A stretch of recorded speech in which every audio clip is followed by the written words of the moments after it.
So I'm just going to go through bios again. Serge, we'll start with you. Returning again from our first panel. Serge is a former lawyer, professional poker player, and product manager turned angel investor.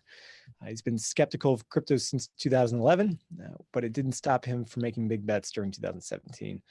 Serge is currently based in Puerto Rico. We also have, is it Herwig? Did I pronounce that correctly? Yeah, you can go with Herwig. Herwig? Okay. Yeah. Okay. Who's the founding partner at Security Token Group, and also Chris Wallwork. And Chris, I don't have a bio for you, so if you want to give a... I've been an investor in a while for the space. I've been did a number of ICOs in 2017, and I've done a lot of trading, and I'm a software engineer, so have a lot of experience with business and software development. Great. And where are you based out of? I'm in Albuquerque, New Mexico. Great. And Herwig, where are you? Based out of Miami, Florida. Great. Well, welcome everybody. This is going to be the panel on STOs, security token offerings. So the STO is said to be the savior of the crypto markets as we proceed lower during this bear market. As traditional ICO investments have declined, there's been a new narrative emerging that new funds are going to flow through STOs and will be the catalyst to drive us higher in 2019 and 2020. Do you agree with that narrative, or do you think that's not entirely correct? And Herwig, we can start with you. Sure. Yeah, I definitely see it from two different perspectives. And I think if I have to summarize it up, I would disagree with that narrative. And I'll explain some context why. My background before I launched Security Token Group was launching a fintech company called InvestReady. So what InvestReady does is we provide APIs and compliance software for equity crowdfunding platforms, issuers, and the like to verify digitally that individuals are indeed accredited. And that means that you have a net worth of $1 million or you earn a certain amount of income, $200,000 or $300,000 a year, which the US, the SEC specifically has deemed sort of the way to say, okay, you are allowed to invest in a risky asset class deemed only, available to accredited investors. And so this was only a new problem after 2012, which in 2012, a major bipartisan agreement happened called the Jobs Act. It was passed in Congress that allowed essentially the codification of equity crowdfunding, made it legal so that now you can raise capital online. Before this, it was actually illegal to even advertise that you were raising capital in the first place, unless you were doing a public offering. And now you can actually, actually advertise and generally solicit your opportunity. The trick is, you are now responsible for making sure that everyone is indeed an accredited investor. So that's the problem that we solve. And so from being in that space for 5 years now, I have seen the sort of the security token market be an evolution of equity crowdfunding, where we see a lot of the industry players such as Start Engine, Indiegogo, Seed Invest, many of those traditional equity crowdfunding players are now adopting to offering STOs and security token issuances and even trading of them and the like. So from my perspective, I very much so see it as an evolution of the equity crowdfunding world, not so much as a split from the ICO world. Just for the people that don't understand, what would you say are the main differences between traditional equity crowdfunding and the STO market, which is coming or even here now? Absolutely. Yeah. So, and both are extremely new industries, with equity crowdfunding, again, being actually only live in 2013, really only has maybe 4 or 5 years on the STO space, if you will.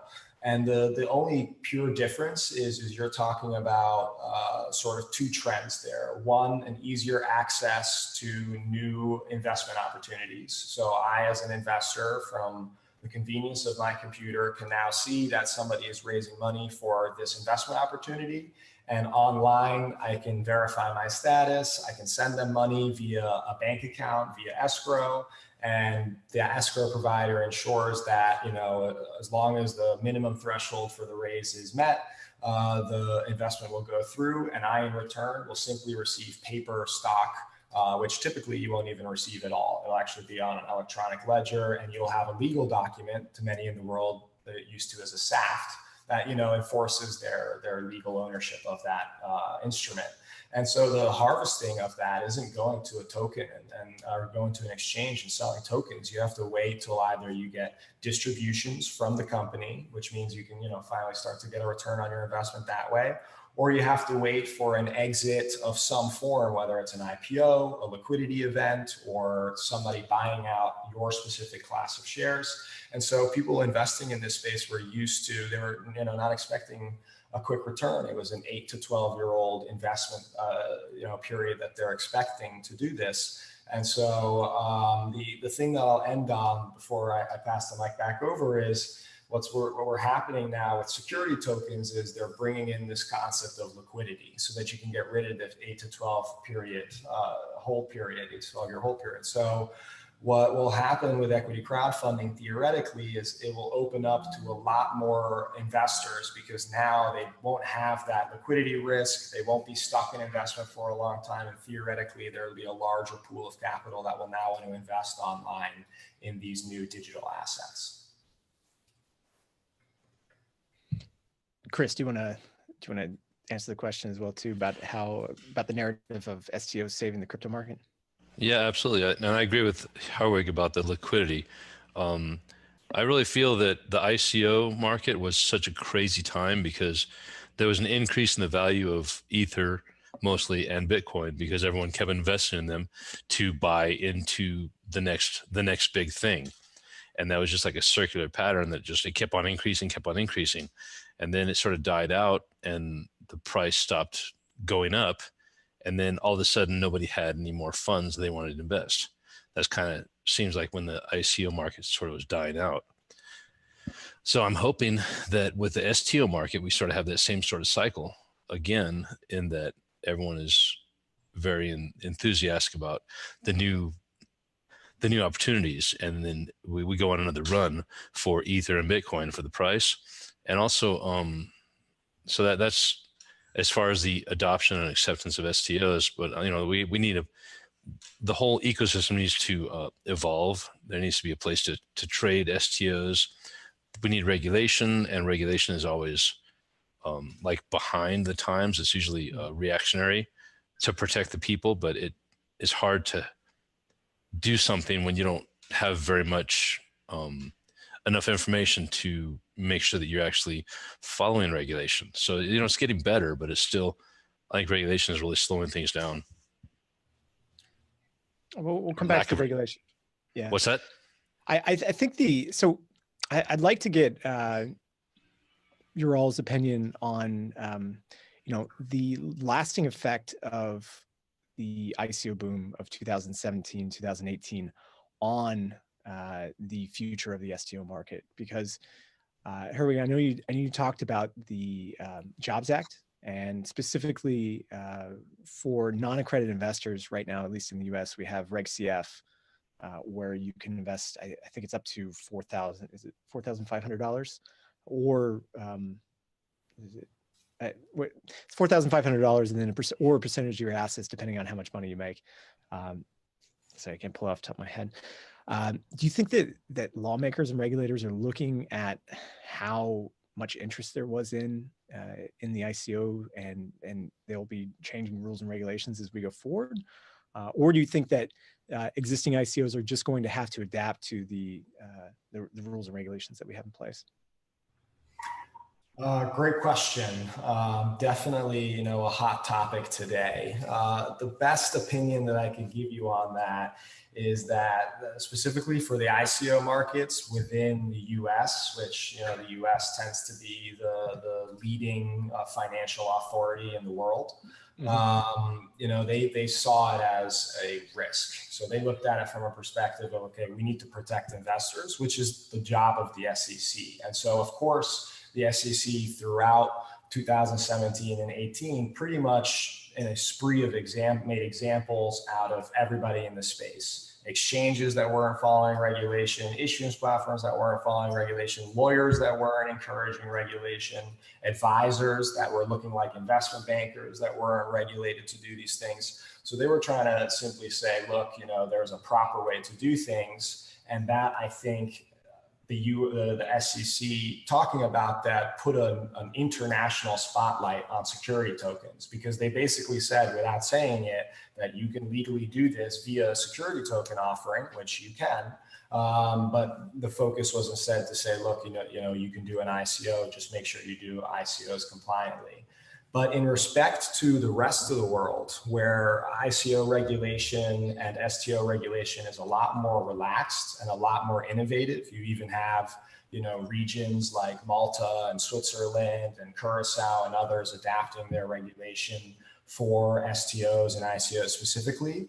So I think, not in the short term, but in the long term, the SEC will eventually have to wake up and see potential regulatory arbitrage that's happening, where entrepreneurs and investors and the like are going to these other markets because they are trading security tokens and it's easier to list them there, and it's open to more people so that you can have a larger pool of liquidity, et cetera. So we will see a migration potentially over to more European-based exchanges for STOs and elsewhere outside of the US. And then I think the SEC will have to say, okay, do we want to lose out on this business, or do we want to remain trying to continue to be the strictest, financial authority and try to create confidence for institutions and public markets? So I've had a firsthand look at how regulatory functions and the need for new laws works in the U.S.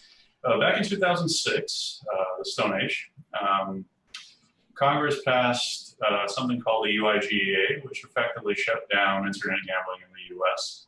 Well, that's going too far, but that's essentially what happened. Most companies left immediately afterwards. And the poker community organized to some extent and pushed first for a federal congressional bill, and then later on for state level bills. It's now 12 years later, and poker has been regulated in 3 states, with actually it's now 4. And we might get 5 and 6 sometime in the next 2 years after that. There is no prospect of a federal bill, and we've just gotten a negative decision come down about whether the Federal Wire Act applies to online gambling other than sports. So basically in a dozen years, I would say next to no progress has happened. Now, how that relates to STOs, I think given the current political situation in the states, the likelihood of a federal bill passing is 0. It's absolutely not going to happen, at least for the next several years at a minimum. Whether the SEC overturns its own current regulations or relaxes them or does something it's legally allowed to do heavily depends on who the commissioners are. I would not say the current makeup of the SEC is particularly STO friendly. And the next set of changes to that makeup will likely be, if the Democrats win the White House in 2020, you'll see a more democratic makeup of the SEC by 2022. Not necessarily friendlier to STOs, just different from the people there today. The SEC that we have today is the SEC that we will have for the foreseeable future. Now, this is where I have to point out that virtually every ICO that even tried to comply with the SEC in some way in 2017 did it wrong. Some more than others, and obviously the SEC was not interested, thankfully, in shutting down the entire market. It went almost exclusively for the low-hanging fruit. The guys that were just outright fraudulent, the guys that were selling diamonds on the blockchain or whatever. This year, you're going to see the SEC go after bigger fish. And I would say, I'm going to go on a bigger limb here and say that within the next 12 to 24 months, either EOS, Ripple, or one of the other handful of large chains is going to be charged with being a security.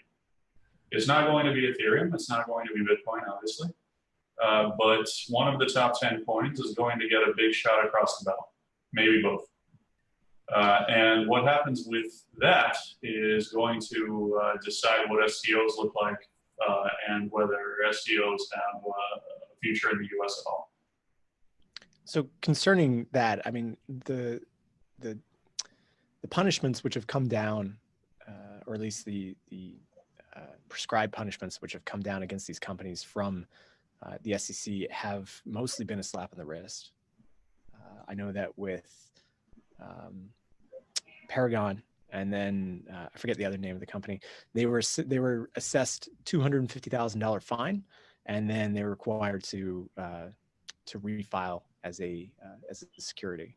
So, you know, I do think there's a possibility that, you know, possibly Ripple could come, but, you know, they have a huge amount of lobbyists now and deep inroads into the government. There's a reason they have those lobbyists. Yeah. They see the writing on the wall. So the SEC works like any other government agency. In the absence of a regulatory, of a straightforward regulatory test, they will take the lowest hanging fruit, the companies that are clearly doing something wrong, and they will make a very small scale example out of them. This is cross industry. This has worked this way for at least the last 50, 60 years. So the Paragon getting $250,000 is not, well, we're basically okay with Paragon. There were no regulations. We need to show the rest of this industry what is going to happen. We're going to sanction these guys, something they can still afford, because we don't really particularly want to crush them. But if you are still doing this in the aftermath of that settlement, you're going to have a much harder time. For something like EOS or Ripple or one of these other bigger ICOs, in EOS's case, it was a year long. In Ripple's case, you're still selling Ripples. In EOS's case, you know, you had to check a box that said you were not a U.S. citizen. This is not the correct test to see whether you are selling to U.S. citizens. Also, I'm going to point out that having a billboard in Times Square advertising the EOS token sale was possibly also not the way to sell to U.S. citizens. And they also raised more money than basically any other several projects put together, in a way that was designed because it was an auction that was based off the previous day's price and arbitrageable and so on and so forth. It was designed to raise the most money possible from people who had nothing to do with being accredited and nothing to do with securities trading. This is going to be a very bad look when it goes to court. And it's going to go to court. So as a gambler, would you think that there's a greater probability of legislation being passed through the courts, of something coming to the Supreme Court and them having to rule on it, versus something being passed through the Congress and then onto the White House? So I think there's, like I said, there's no chance that anything will pass Congress, none whatsoever. We kind of have bigger things to worry about right now. In terms of the executive branch or the judicial branch, you're going to see eventually, perhaps with EOS or somebody else with bigger pockets, the SEC will go after a company that has the resources to fight back, or the founders are facing a jail sentence and will use 100% of company resources to fight back. They won't have other options. And at that point, the court will eventually rule on something. Does it look, if I were the judge assigned the EOS lawsuit, hypothetically speaking, I would say, I don't think it's entirely clear cut, but I don't think getting off scot-free is a particularly likely outcome. So, Chris, I'd like to come back to you and just get your thoughts on what sort of benefits you think that the STOs are going to offer, both from a software development point and then your own perspective as an investor as well too. Yeah, I think it's going to give a lot more people the opportunity to do things properly. Like, it'll be spelled out, this is what it's about, because it was really the Wild West, and it still sort of is, then that the rules aren't really written. But I think that hopefully they will be so a little bit more with the STOs. It'll be much better understood what everyone's doing and what their deliverables are, because in the past there's been like, well, we have a white paper. Some people raise with just an idea, not even a white paper, which was just like so outrageous. So it'll help define things a lot more about what people are expecting and what they should get as a result of it. mean, do you think, I almost think that the STO like label is a bit, it doesn't do the service to what it actually is. I think, at least in my opinion, something closer to, I read this somewhere, something closer to what it actually is a programmable security. So you take you essentially codify the rules and regulations of whatever country security is being issued in, or country or state or whatever it is, and that can be codified into the into the security itself, so that when you need to trade it, it can automatically check if those people are accredited investors or not.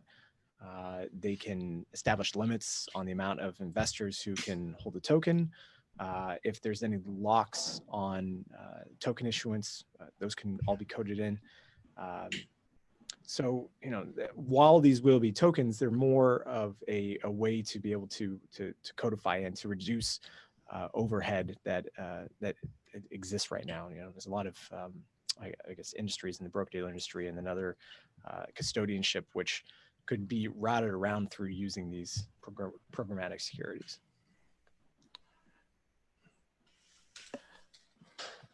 So, sorry, I went on there for a bit. Yeah, that wasn't really a question.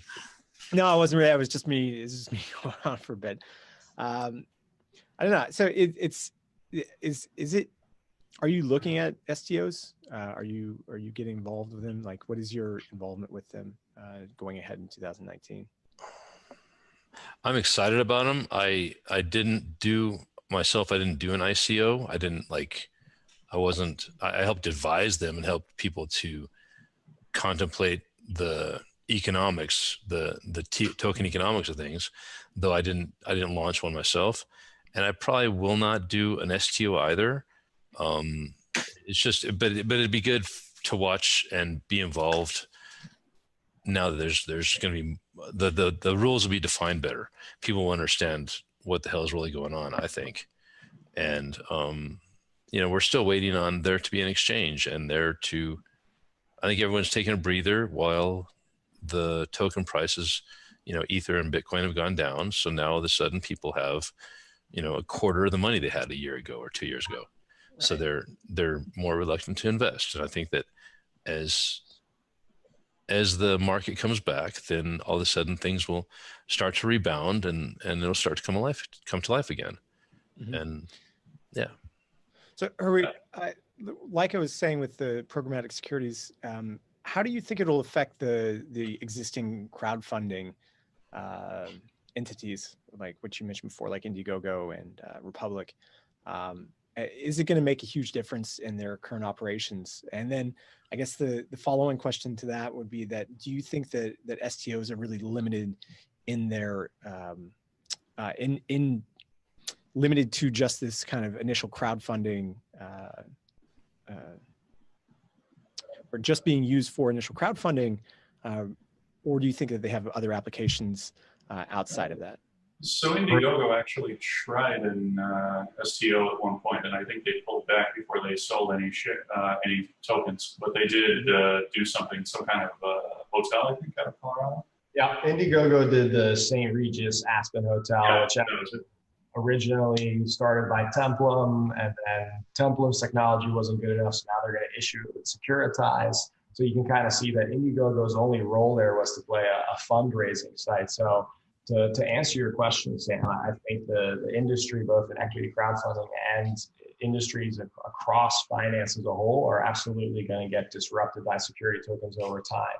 And I really appreciated you kind of pointing out that, at least in the state of security tokens today, where, if you come from the ICO perspective, you saw that, okay, you now need to issue most likely an ERC token, so that'll be compatible on these exchanges that can trade ERC. But now, you're still using an Ethereum-based token, but like you pointed out, you've got this compliance embedded into the smart contract. And so that means the exchanges have to support those specific protocols, et cetera. And right now we're just scratching the tip of the iceberg, because what everybody really is just preaching is simply compliance built into the security, which means that you can trade it much, much easier, which is a phenomenal disruption. Because before, if I wanted to sell something to someone else, I would have to first find a buyer for that. Not very easy for a very niche asset like a startup or something like that. Then I would have to have lawyers draw up the forms. We'd have to negotiate the terms. We'd have to make sure compliance happens. And a couple of steps later, weeks later, we finally have a deal and it gets done. Now it can be done digitally, instantly. The settlement can be done instantly. You know, you can actually improve the fungibility of these assets and securities. The difference is that everyone assumes just because it's more fungible, it's now more liquid. And the liquidity is based on the demand from the asset, not just the ability to access it. So I think what you're going to see is a lot of startups this year and a lot of companies this year try to take advantage of an STO the same way that they might have explored an ICO or another fundraising method just to try to find capital, but it won't change the fact that they're trying to sell something that probably wasn't structured the right way or is simply overvalued, et cetera. And then as far as the concept of smart contracts, making assets smart, I think we're just scratching the surface. For example, we're working with fund principals to figure out not just, all right, now you can have liquidity in your LP interest, that's phenomenal, but more so, we can now do digital distributions, we can do capital calls, we can do on-chain elections and on-chain kind of history of what the fund itself is making activity on, so you can have a much more transparent view of what the fund's activity, which is something, especially in the venture space, is notoriously secretive and confidential. So examples like that and pooling assets and the way asset managers, for example, could programmatically design portfolios so that when it hits certain token levels or certain on-chain information is presented, they can, you know, programmatically react their portfolio to either trade or sell or buy, et cetera. So I think we're really just scratching the surface. I think it's another decade or two till we see, you know, the main financial industries fully adopt security tokens and blockchain. But, you know, I think we're in the 1990s here, just getting started. So I guess this can be posed for everybody is that, you know, we've seen a lot more companies not going public over the past 10 years. There's been a significant drop off. I think 2018 represented the lowest amount of companies that have gone to IPO in the past 2 decades. I'd like to get your guys' opinions, and if you think that the security token issuance is going to reduce that even further, because then companies can just issue an equity token, which is then traded on a private accredited market, or do you think that it may actually help push companies go towards an IPO, because then they could, you know, essentially take that baby step of having a public or semi-public private issuance, which then later is translated into a public issuance later on? Security tokens have a very, I think, bimodal path ahead. Either they succeed or they fail, and there's very little middle ground. To kind of go into why I think that the issues that security tokens solve are very real, and they really do reduce a lot. They cut out a lot of middlemen, they lower the costs, they raise liquidity, all of those things are true. However, there's no platform to trade them on currently. That's a big deal. When there will be a platform, it will support maybe half a dozen tokens, you know, at start, and then maybe a handful of extras every few months. This is not going to be like Bittrex or Binance, where they start off with hundreds and not thousands. So it's going to be a very shallow pool, limited to a very low number of investors, and it's not going to look like crypto does today, where we won't have 2,000 coins to sell. It's just not going to happen. So what does that look like then? Well, probably a lot lower liquidity than anybody cares to admit on day one. And the added complication is that at least today, everyone seems to think that these are going to be crypto markets. So the VC or the massive fund or the pension fund or whoever is buying Bitcoin, which is strike one because currently they're unable to legally. They're going to buy their Bitcoin somehow, and they're going to put it on this exchange that they've never heard of before, and they're going to buy this untested semi-liquid asset with no clear exit path with it, and they will be fine holding it for 3 years with no custodial solution to strike two. All of this is difficult to imagine. At the same time, there are clear incentives for it, and it's going to be a case of, I think it's almost a chicken and the egg question. What's going to have to come first for this to work? I was peripherally involved at one point with an STO startup. I've advised somebody trying to STO actually yesterday. I see a path forward, but what I also see is a lot of people just trying to get rich quick again, and it's not going to work the same way as last time, guys. I'm sorry. It's going to be a tough road. I don't see it in 2019. I might see it in 2020 to 2021-ish, assuming that somebody like T0 is willing to spend $500 million to $1 billion on marketing it and clearing the way. But it's going to be very different from the current crypto markets. It's not going to be decentralized. There will never be such a thing as a decentralized security token exchange. It will be entirely, probably you'll see 1 or 2 entities capture 100% of the market at first. And it's going to be very heavily restricted as to who can trade and where where things trade. For one thing, I don't think it's going to be US friendly at first. Too difficult to have that happen right away. But it's going to look different, is the best way I can put it. I completely agree with that for sure. This is not a short-term disruption. This is a long-term disruption. And in context to the IPO markets, I think it will have 2 long-term effects. One, I think security tokens will be used by public exchanges, which was for a lot of people is a polarizing statement. But the ability for you to, again, all those same efficiencies of removing middlemen, but also you could eventually theorize 24/7 trading on token markets that are powered, using public regulations. You could imagine that even if you change nothing within how you interact with financial markets, having a token to manage an employee stock option pool for hundreds of thousands of employees would be much more easier to manage with a security token that is then tradable on a public market. But I think we're years away from that. And I do know, though, that today, the New York Stock Exchange, ICE and NASDAQ and others, they're looking at this space to explore how they can leverage this. So they won't ignore this technology. But on the other hand, I think Serge pretty much nailed it in saying that there's simply going to be no liquidity. So the only reason why a company would want to stay private to take advantage of the relaxed regulation and not have to be compliant, et cetera, is because there's a big enough market in the private markets for the security tokens that they can take advantage of the liquidity that they're looking for. And when you IPO on NASDAQ, you're not looking for 10 or $50 million. You're looking for usually billions of dollars, right? So that means you have to have a really large private market that can provide those same benefits that the public markets can, while also offering the benefits of the private market. And those are long, long years away from my perspective as well.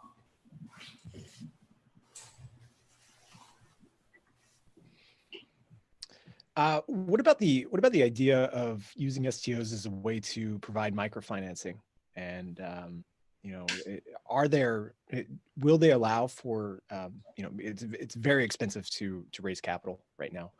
Do you think that STOs will provide people a way to very inexpensively and very efficiently raise capital going into the future? So that's a different thing. Let's call that ICO 2.0. ICO is done correctly, so to speak. We could see that, but you still have the problem of that being effectively an illiquid asset. And this is a protocol level issue, by the way. In order for this kind of token to be tradable, you must put restrictions on who is allowed to trade it. So that's not an ERC 20 token.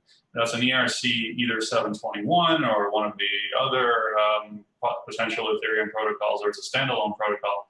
But the important thing is, this does not go on any of the current crypto exchanges. As a matter of fact, if it does, you're probably committing a felony. So this works for a small pool of people whom the founders know and KYC on a personal level, and who are okay with receiving on-chain dividends, for example, without ever being exposed to a wider pool of investors. This is something that could be happening today, for all I know, because of course these would never be public investments. But they are not going to operate on the kind of scale that ICOs 1.0 did. I think debt instruments are going to definitely be leveraging security tokens, again, because you do have debt vehicles that are typically have a longer hold time, et cetera. But more so, this is where I start to look at blockchain technology, distributed ledger technology to provide on-chain information about the debt asset itself. And the more transparent that is, the potential of pooling a bunch of assets with all this public information or on-chain information would potentially make a more attractive security for investors to want to invest in. But that doesn't mean, I can do a $1,000, $10,000, $100,000 loan, and I'm going to be able to have liquidity in that debt instrument, because there will be no market for it. You'd have to end up doing exactly what traditional markets did, was pooling up these assets, securitization, and other vehicles to then create enough scale and size and volume to take advantage of liquidity in these debt instruments. And again, the value more so being that you can get more information about it, so that you can't have an 08 crisis where you don't know what you're buying anymore. So that would be one of those ways that I see blockchain and debt also definitely getting along in the next few years. Do you think the U.S. is going to have, well, I think someone mentioned it before, that the U.S. is going to have significant problems in competing with the worldwide STO market? Do you guys all agree with that? Yeah, nothing else to be said there. The U.S. will not be in wave one of this. I think for me, it's the highly dependent on the wave of assets, the issuer and the fundraising that they're looking to do. Either they will only be able to do it within the U.S. markets, and they will be forced to try a very difficult path to then go through the STO process. So by no means does it make it easier. And as a result, internationally, you're going to get a lot more STO activity worldwide. I don't necessarily think that will mean that the best and greatest investment opportunities are suddenly going to leave the US. I think that's a very different statement. But I do think that STOs worldwide will probably raise more capital outside of the US.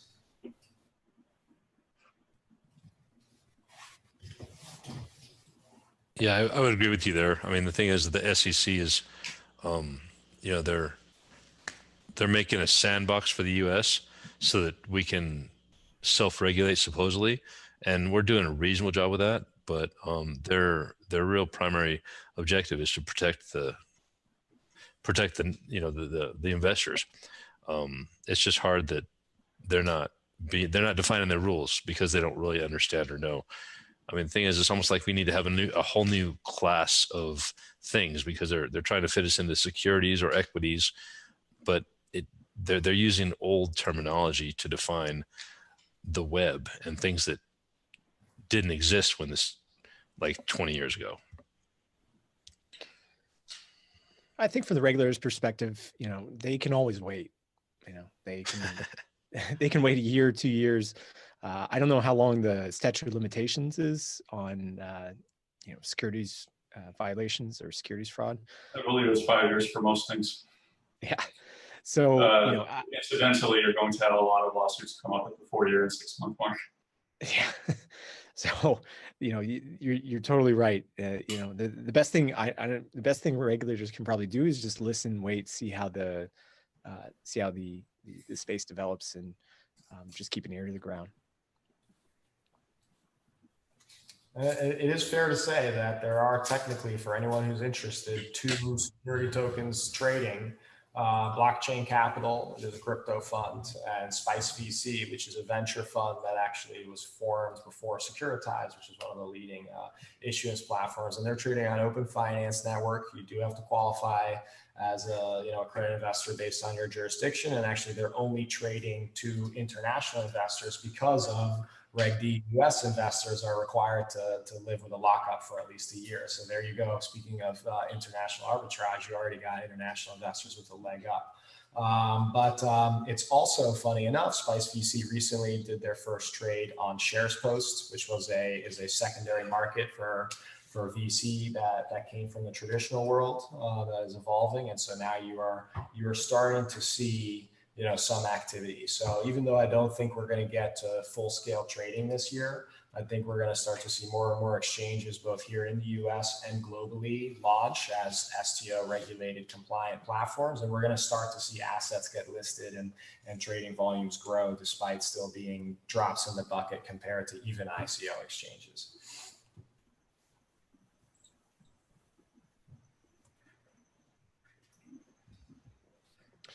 Yeah, I mean, it's going to be interesting how things develop over the next 12 months, especially.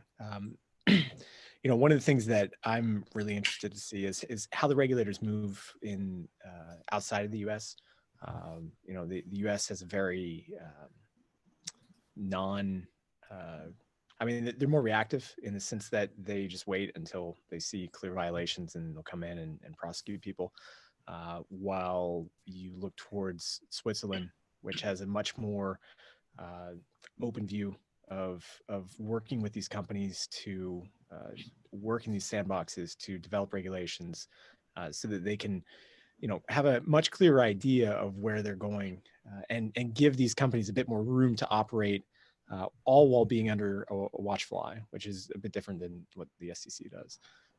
There's benefits to that. Obviously, if you live in Switzerland, there's not as many companies as there are in the United States. So it's much easier to work with the government authorities. But again, that's one of the biggest things that I'll be looking for. I'd like to get some closing comments from you guys just about anything that we missed or anything that you guys want to mention about STOs. We can go around. Serge, do you want to start? Sure. So it's I think ultimately STOs are very different from traditional crypto. I do think they're exciting. I do think they're innovative. If they succeed or fail, I think is a completely separate question from whether traditional crypto succeeds or fails. You might very well see one, but not the other. And I'm not entirely sure which one is which.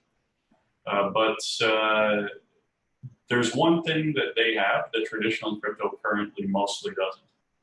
STOs have a use case that is demonstrably there, that saves people money, in some cases tremendous amounts of money. And the players like NASDAQ who have invested a lot of money in distributed ledgers, they see the potential, they see the savings, and they're going to push it. So I do think whatever happens with any STOs that are introduced this year, next year, whenever, in 2040, you're going to see some kind of liquid 24/7 securities markets, and they'll probably be using blockchain to do it. That's something that is tangible. That's something that's important, and it's worth possibly placing bets on if and when that comes up.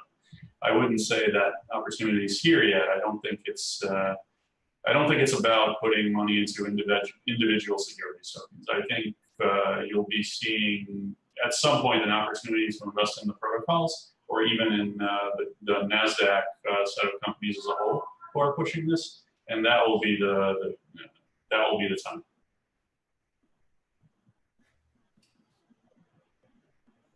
Yep.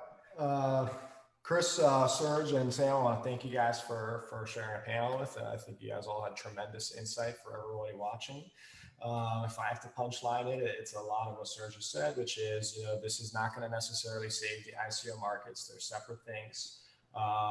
2019, if you think that this is the year of the STO in the same way that we're going to see billions upon billions of dollars raised this year in STOs, I would say that that's probably a few years out.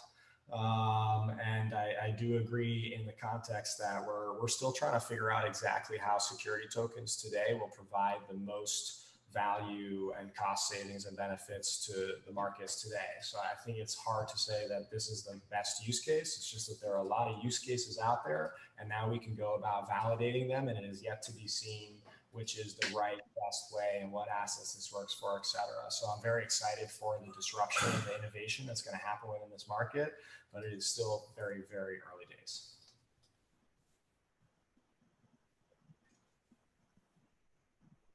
Yeah, I really agree with that. I think it's going to be amazing to have the cost savings that are like so obvious, and then also it'll be really good for the transparency and accountability, and we'll really know what's going on, and it'll make people more interested in saying, yeah, I want more of that. I'm interested in investing in that.